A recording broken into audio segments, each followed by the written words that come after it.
Hello everyone and welcome to Sukash kitchen. வணக்கம். இன்னைக்கு மிளகு ஹார்வெஸ்ட் நடக்கிறது.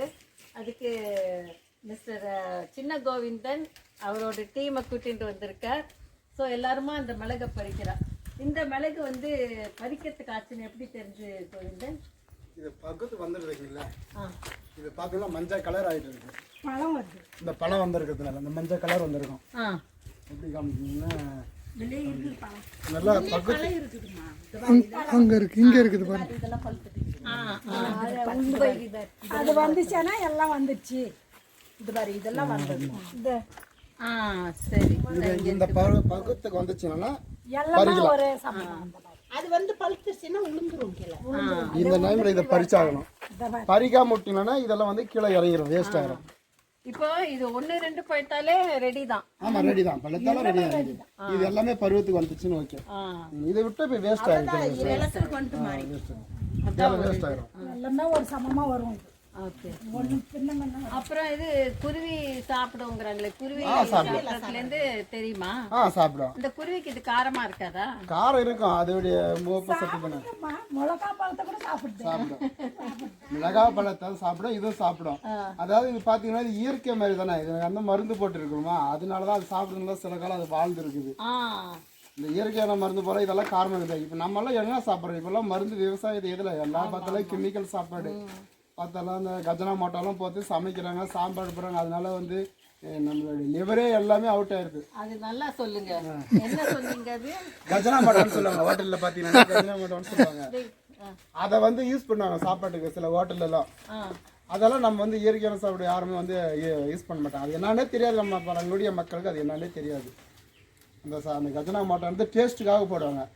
நம்ம பழங்காலத்தில் சாப்பிடும்போது இந்த நம்ம வந்து வீட்டில் வந்து அரைச்சி சாப்பிடுவோம். மிளகாத்தூளெல்லாம் பார்த்தீங்கன்னா நாங்கள்லாம் பார்த்தீங்கன்னா மெழுகு சீரகம் இது எல்லாம் சொல்லி சேர்ந்து அரைச்சி 1 மாதத்துக்கு உண்டானதை சேமித்து வச்சுக்குவாங்க. அதுதான் மிளகாத்தூள் போடுவாங்க. நம்ம செப்பரேட்டாக கடையில் பார்த்தீங்கன்னா இந்த கடையில் பார்த்தீங்கன்னா இப்போ வந்து மிளகாத்தூள் மட்டும் மிஸ் பண்ணி வச்சுக்குவாங்க. அந்த மிளகான்றது கெமிக்கல், கலர் வர்றதுக்காக கெமிக்கல் போட்டு வைக்குவாங்க.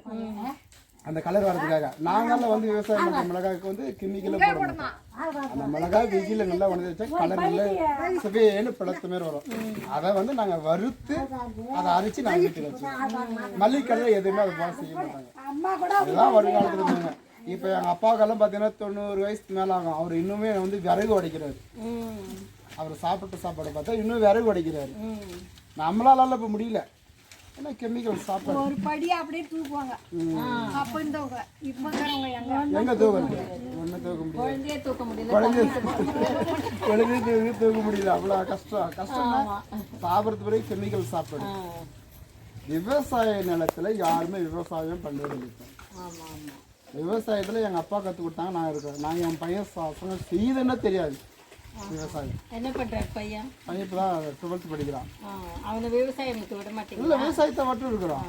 இருந்தாலும் ஃபியூச்சர்ல வந்து அவங்க செய்வாங்களா செய்ய மாட்டாங்கன்னு தெரியல. இப்போ நாங்கள் நெல்லெல்லாம் நட்டு நாங்கள் எங்கள் வீட்டுக்கே வச்சுக்கிறோம். நெல் வந்து பார்த்தீங்கன்னா வருஷத்துக்கு ஒரு 10 மூட்டை 15 மூட்டை நெல் ஆகும். அது பிறகு எங்கள் வீட்டுக்கே வச்சுக்கிறோம். நானும் சமைச்சிக்கோ, நாங்களும் அதை குத்தி நாங்களும் சாப்பிடுவோம். அதை நாங்கள் புழு மாரி வேச்செல்லாம் குத்த மாட்டோம், அப்படியே வச்சுக்கிறோம். கெமிக்கல் இல்லாமல் யூரியா காம்பினேஷன் எதுவும் போடாமல் வீட்டுக்கு வச்சுக்கிறோம்.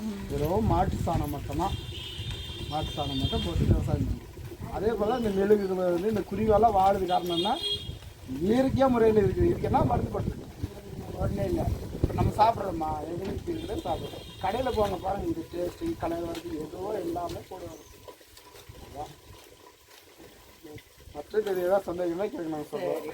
இது சின்ன கோவிந்தனோட மெசேஜ் வந்து நேச்சுரல் ஆர்கானிக் எப்படி உபயோகப்படுத்துறது, கெமிக்கல்ஸ் ஆட் பண்ணால் எவ்வளோ கெடுதல்ங்கிறது இவர் அவ்வளோ நல்லா எடுத்து சொல்லியிருக்கார்.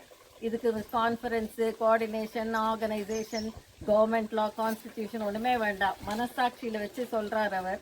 இந்த மெசேஜ் ரொம்ப நல்ல மெசேஜ். ஸோ இது பறிக்கிறதுக்கு எவ்வளோ நேரம் ஆகும், எவ்வளோ நாள் ஆகும்? இது பறிக்கிறது பார்த்தா இது வர்றதுக்கு பார்த்தீங்கன்னா பிரித்து விட்டு பார்த்தீங்கன்னா ஒரு 3-4 மாதம் ஆகும் வர்றதுக்கு. இது வந்து இதை பூ எடுத்த நேரம் முதல்ல இதை பருவ வரதுக்கு 4 மாதம் ஆகும். 4 மாதம் வந்து இதை நாங்கள் பருவத்துக்கு கண்டுபிடிக்கிறது வந்து பார்த்தீங்கன்னா அந்த கலர் வந்து மஞ்சள் கலர் திரும்பின பிறகு தான் இது பருவத்துக்கு வந்துச்சு, ஓகே அறுக்கலாம் அப்படின்ட்டு சொல்கிறது. அதுதான் நாங்கள் வச்சு கண்டுபிடிக்கிறோம். மற்ற நேரம் அதை நாங்கள் எப்படின்னு சொல்ல முடியும். ஸோ வந்து பார்த்தீங்கன்னா அது மஞ்சள் கலர் வந்துருக்கு. இது ஓகே வந்துருச்சு. இது வந்துருச்சு. இதை வச்சு நம்ம பறிக்கிறோம். ஓகே, இது நம்ம எந்த விஞ்ஞானியும் எதுவுமே கண்டுபிடிக்குது. இது வந்து இப்போ வந்துருச்சு வந்துருச்சு. ஒன்று வந்தால் கூட ரெடி. ரெடி எல்லாமே. இது பாருங்க, எல்லாமே இதெல்லாம் கொனையிலேருந்து தான் போகும். அடியில் இருந்தாலும் இது வராது. இந்த பழகிறது வந்து அடியிலேருந்து வராது. ஃபர்ஸ்ட் அடியிலேருந்து தான் வரும். பூத்து வரும். ஆனால் பழம் வந்து பார்த்தீங்கன்னா கொனையிலேருந்து தான் ஸ்டார்ட் போகும். ஆமாம், இந்த கொனையிலேருந்து அடி வரைக்கும் போகும். ஆனால் அடியில் எடுத்தோன்னே பழுக்காது. கொனையிலேருந்து தான் வரும். இது எல்லாம் ஃபஸ்ட்டு கொனைக்கு அனுப்புது. கொனையிலேருந்து தான் மறுபடியும் இது பழுத்தின்னு போகும். ரொம்ப எங்களுக்கு இதெல்லாம் தெரியவே தெரியாது. இப்பதான் கத்துக்கிறோம் உங்களுக்கு இருந்து. இல்லை, இதுதான் நேஷனல். இதுல சுமார் எவ்வளவு வரும்னு நினைக்கிறீங்க? எவ்வளவு கிலோ வரும்? கிலோ வருன்றது மகசூலை பற்றி தான் சொல்ல முடியும். மகசூலை வந்து இப்போ பறிச்ச பிறகுதான் இது எத்தனை கிலோ வருதுன்னு சொல்ல முடியும். சுமார் எப்படின்னு சொல்ல முடியும். ஒரு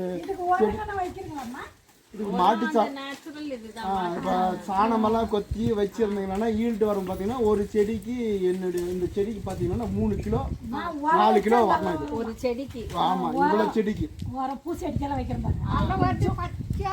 10 கிலோ கூட வருது.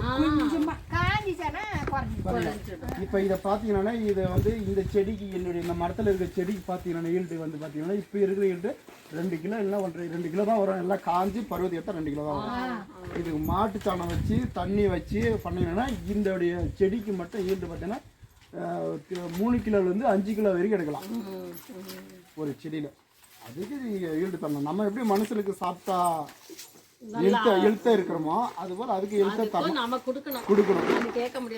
அது கேட்காது. நம்ம வாய் இருக்குது, சாப்பாடு கேட்குறோம், இது பசிக்குது கொடுங்கம்மான்னு கேட்குறோம். ஆனால் அது கேட்காது. தண்ணி கூட கேட்காது. அது தண்ணி கேட்குதுன்னு தெரிஞ்சா நம்ம தெரிஞ்சா அந்த செடி வாடும். அப்போதான் அது தண்ணி கேட்குதுன்னு அர்த்தம். அது நம்ம தெரிஞ்சுக்கணும். இதை வச்சு பண்ணால் ஈல்டு நல்லா எடுக்கலாம். அப்புறம் இதில் இப்ப நீங்க லேடிஸ் வந்து அவர் சொல்ற மாதிரி இயற்கையா மிளகாவத்துல அரைச்சு தான் செய்றீங்களா சமையல்?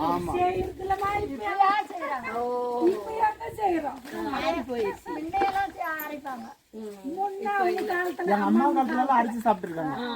இப்ப எங்க அம்மா எல்லாம் அவங்க இருந்த காலத்துல இப்ப என்னன்னா எல்லாமே விஞ்ஞானம் இங்கே வர வர என்னாச்சுன்னா எல்லாம் கிரைண்டில் அரைக்கிறது, உடம்பு வந்து வளையாமல் இருக்கிறது. வளைஞ்சாதான் சோறு. அப்பா சொல்லுவாங்க பெரியவங்க, 5 விளையாது 50 விளையாதுன்னு. 5 வயசுலேருந்து கற்றுக் கொடுத்தது அவங்க. இப்போ வந்து எங்களுக்கு சொகுசாக வந்துருச்சு. விஞ்ஞானி காலத்தில் என்ன பண்ணால் கிரைண்ட் வந்துருச்சு. கிரைண்டில் அரைக்கிறதுக்கு அரைச்சிருச்சு. முன்காலத்தில் அரிச்சலை வந்து கல்லால் ஆட்டி சாப்பிடுவாங்க. இல்லை எங்கே சாப்பிட்றாங்க வந்துருச்சு. எங்கள் அம்மாலாம் அந்த மிளகாய் அரைச்சி கையிலே குத்தி சாப்பிடுவாங்க. இப்போ யாரும் குத்த மாட்டாங்க. எங்களுக்கு வந்து 3/4 பங்கு அவங்க செஞ்சிருந்த 1% 100ல் 99% செஞ்சாங்க. அதில் நாங்கள் 75% செஞ்சிட்டோம். இனிமேல் எங்கள் பசங்க அந்த 75% 0% கூட செய்ய போகிறோம்.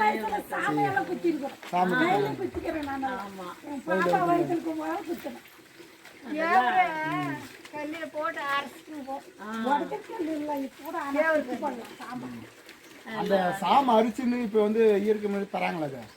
நாங்கள் வந்து பெரியவங்க என்ன செய்வாங்கன்னா செம்மண்ணுன்னு ஒரு கலர் இருக்கும். செம்மண் இந்த மண்ணுக்குள்ளே இருக்கும். கெமிக்கல் கிடையாது, யூரியா கிடையாது, காம்ப்ளெக்ஸ் கிடையாது, டிஏபி கிடையாது, ஸ்பிக்கர் எதுவுமே கிடையாது. அந்த மண்ணுடைய தன்மை பார்த்தோன்னா செம்மண்ணுன்றது பார்த்தோன்னா செம்மண்ணு அந்த சிவப்பு நிறத்தில் மண் இருக்கும். அந்த மண்ணை எடுத்து சாமைக்கு வந்து வெயில் இந்த மாதிரி வெயில் டைம்ல தண்ணியை போட்டு மண்ணை போட்டு அப்படியே உணர்த்திடுவாங்க. அதை உணர்த்தி வச்சுட்டு மறுபடியும் பகல் கரெக்டாக பார்த்தீங்கன்னா ஈவினிங், அதாவது காலையில் ஒரு 10 o'clock ஆரம்பித்தாங்க அதை உணர்த்துறதுக்கு. ஒரு 12 அதாவது பார்த்தா ஒரு 2 மணிக்கு அதை முடிச்சிடுவாங்க. அது 2 மணிக்கு மேலே ஒரு லேடிஸ் அதை உடைக்கணும். ஒரு உடைக்கிற கல் மாதிரி இருக்கும். அதை உடைச்சி ஒரு பக்கம் கொடுத்தாங்கன்னா மறுபக்கம் லேடிஸு உருள் வச்சு குத்துவாங்க. அதை குத்தி அரிசி ஆக்குவாங்க. அந்த அரிசி பார்த்தீங்கன்னா வந்து செம்மண் கலர் தான் அரிசியாக இருக்கும். ஒயிட் கலரில் வராது. ஒயிட் கலர் எப்படின்னா இப்போ கடையில் பார்த்தீங்கன்னா ஒயிட்டாக இருக்கும்.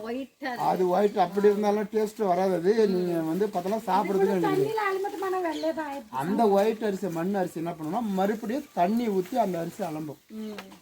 தண்ணி ஊற்றி அரிசி அலம்போது பார்த்தீங்கன்னா ஒயிட் கலரில் வந்துடும். ஒயிட் கலர் வந்த பிறகு தான் நாங்கள் வந்து 2 முறை இல்லை 3 முறை அதை வாஷிங் பண்ணுவோம். சாம அரிசி வாஷிங் பண்ண பிறகு ஒயிட் கலரில் வந்துடும். அதுக்குள்ளே அந்த மண்ணு தன்மை அதிலே இருக்கணும், அந்த பசை அதிலே இருக்கணும். அதை வடித்து அப்புறம் வந்து நாங்கள் சாப்பிட்டோம்னா அவ்வளோ அழகாக இருக்கும். கீரை குழம்பு சோறு செய்வாங்கம்மா முன்ன. கீரை குழம்பு இப்போ 120 ரூபா 150 ரூபா தராங்க ஒயிட் அரிசி.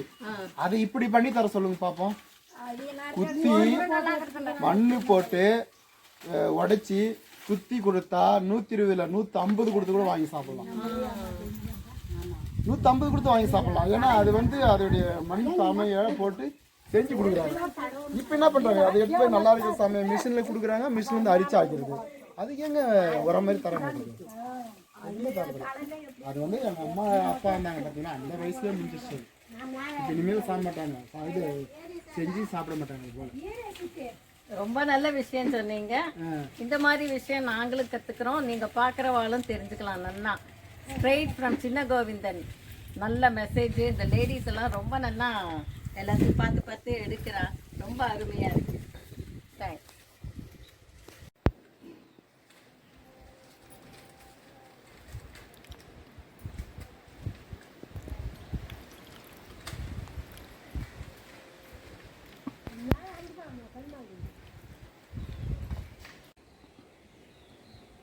மிளகு பறிச்சப்புறம் அதெல்லாம் குச்சி குப்பை எல்லாம் எடுத்து சலித்து எல்லா காம்பையும் எடுத்துட்டு அதை பொறுப்பாக உணர்த்தி எடுக்கிறது ஒரு பெரிய வேலை. ஸோ காத்தால வெயிலில் காஞ்சி எல்லாத்தையும் பருத்தி வச்சு திருப்பி சாயந்தரம் கொஞ்சம் வெயில் தாழ்ந்தப்புறம் எல்லாத்தையும் எடுத்து ஒன்று கூட சிந்தாதிக்கு கீழே எல்லாத்தையும் இந்த பக்கெட்டில் போட்டு வச்சுருக்கோம். திருப்பி நாளைக்கு வந்து எல்லாத்தையும் ஸ்ப்ரெட் அவுட் பண்ணி பருத்தி காய வைக்கணும். இந்த மாதிரி அட்லீஸ்ட் ஒரு வாரம் காயணும்னா தான் நமக்கு அந்த கருப்பு கலர் வந்து கிறிஸ்பாக இருக்கும் பெப்பர். அண்டு நல்லா ஒரு வருஷம் 1.5 வருஷம் கூட நிற்கும், நல்லா ஒன்றுமே ஆகாது. ஸோ இந்த மாதிரி நாங்கள் லாஸ்ட் 3-4 வருஷமாக பண்ணிட்டுருக்கோம். நீங்கள் வந்து நேற்றுக்கு பறிக்கிறத இவர் சின்ன கோவிந்தன் அவர் வந்து சொன்னார் எப்படி இதை ஒன்றுமே போடாதிக்கு, பெஸ்டிசைட் இன்செக்டிசைட் ஸ்ப்ரேயிங் ஒன்றுமே பண்ணாதிக்கு நல்ல மழையும் பெஞ்சுது, நல்ல சாயில் அன்பொல்யூட்டட் ஏர் அதில் வளைஞ்ச பெப்பர் இது. ஸோ நம்ம வந்து என்ன தான் இது பண்ணாலும் நம்ம ப்ரொடியூஸ் எல்லாம் வந்து சேஃபாக வளர்க்கணுன்னா ஈஸியாக வளர்க்கலாம். கொஞ்சம் பாதுகாத்து கொஞ்சம் வந்து விஸ்தரித்து அதில் பண்ணி வேலை பண்ணினா நல்லா ஒரு பியோர் கெமிக்கல் ஃப்ரீ ப்ரொடியூஸ் உருவாக்கலாம் எல்லாருமே. இது சின்ன தோட்டம், வந்ததும் வந்து சின்ன குவான்டிட்டி தான். பட் வந்து நம்ம ஒரு 50 கிலோ வந்திருக்கு பச்சை மிளகு. அது காஞ்சப்புறம் மேபி ஒரு 20-25 கிலோ வரும். ஸோ அது வந்து எப்படி நம்ம ஒரு மனசாட்சி வச்சோம்னா நம்ம pure organic and chemical free produce எல்லா விஷயத்துலையுமே உருவாக்கலாம். நம்ம கிளைமேட் நம்ம பிளானட் எல்லாம் பாதுகாக்கிறதுக்கு ஒரே இது நம்ம மனசாட்சி தான். அவர் சொன்ன மெசேஜ் ரொம்ப நல்லா இருந்தது. அண்ட் இந்த வீடியோ பிடிச்சிருந்தா சப்ஸ்கிரைப் பண்ணுங்க, ஷேர் பண்ணுங்க, லைக் பண்ணுங்க, கமெண்ட் பண்ணுங்க. இது ரெடியானதும் நாங்கள் எல்லாரையும் இன்ஃபார்ம் பண்ணுறோம்.